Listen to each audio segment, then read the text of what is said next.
Hello students, welcome to the physics online classes. I hope you all are very much ready to continue the classes. So today's class I'm going to take for ninth class, and that is first lesson, which is matter around us. Yes, so without wasting time, let us continue with the class. Yes, matter around us. So children, tell me first, what is matter? Do you know what is matter? Like normally we'll say, hey, what is matter? What has happened? Hey, that matter is closed. But this is not that matter. Matter in science is different. Meaning of this term is very different for scientists that of a common man speaks. Okay, so you had heard about the metals, non-metals, synthetic and natural fibers, acids and bases, etc. in our previous classes. Now, all the things around us which exist in a variety of shapes, sizes and textures are all examples of matter. Okay, whatever thing exists in front of you is matter. The water we drink, food, clothes, and various things that we use in our day-to-day life, the air we breathe, even our body is the example of matter. So exactly what do you mean by matter? I hope you all have understood now what exactly you mean about matter. Okay, it is nothing but anything in this world. It is said that anything in this world that occupies a space and mass is considered as matter. Right? Whatever it is, if it is occupying some space and it is occupies some mass. What is mass now? Mass is nothing but weight. What it is? Weight. Not W-A-I-T weight. It is W-E-I-G-H-T weight. Okay. So now I hope you all have understood what is matter. So anything in this world that occupies space and has mass is considered as matter. For example, if I say this is your ball. Okay. This is your ball. This is occupying some space, right? This is your open space and it is occupying some space here, right? So with space, even it is having some weight, right? It is having some weight. So that means it is having some weight and even it is occupying some space. So this is a matter. Right? So anything it can be, like we have a sharpener.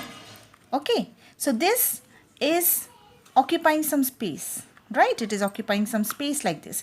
If you see, then it is occupying some weight also. It is having some weight also. So that means if it is occupying some space and it is having some weight, then that means this is a matter, right?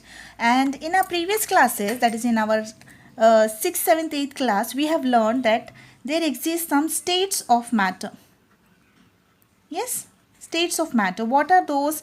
We have learned about 3 states of matter. What it is? Solid,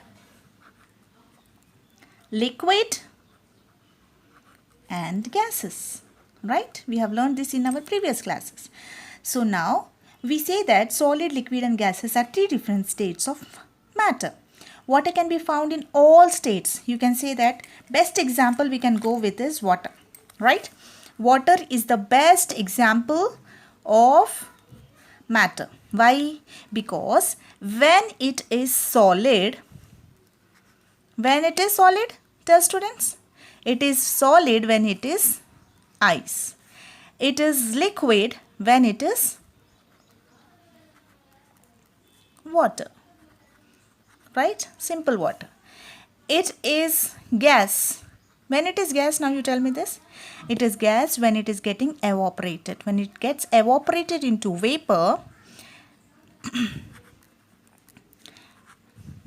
when it is evaporated in the form of vapor, then it is gas. So water is the best example where we can see all the 3 forms of matter. Solid, liquid and gas. Right? So next we'll go like when you look carefully at different objects around you, you can classify them into 3 states, right? All the whatever material you see around,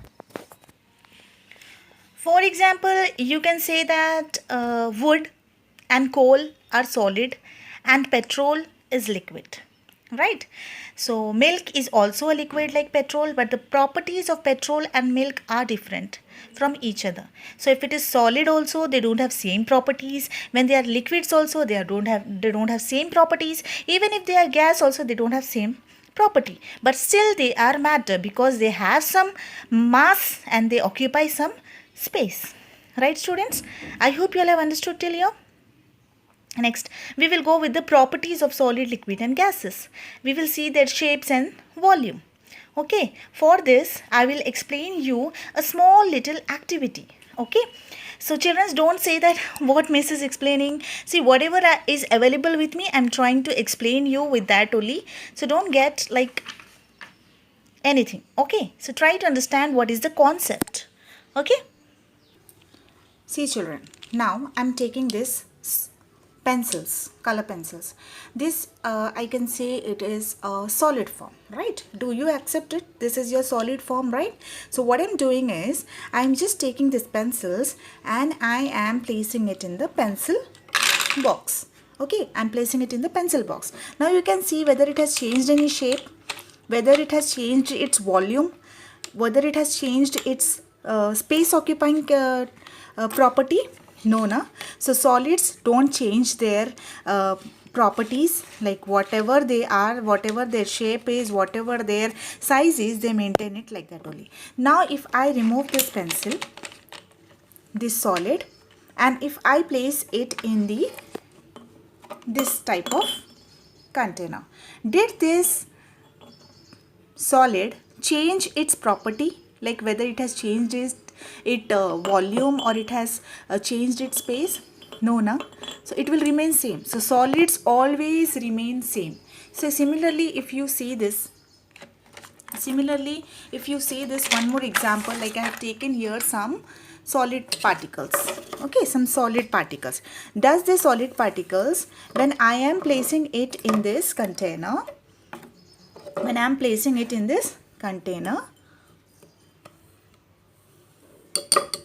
yes, is its quality changing? Like, is its quantity, whatever it is occupying the space, it is changing?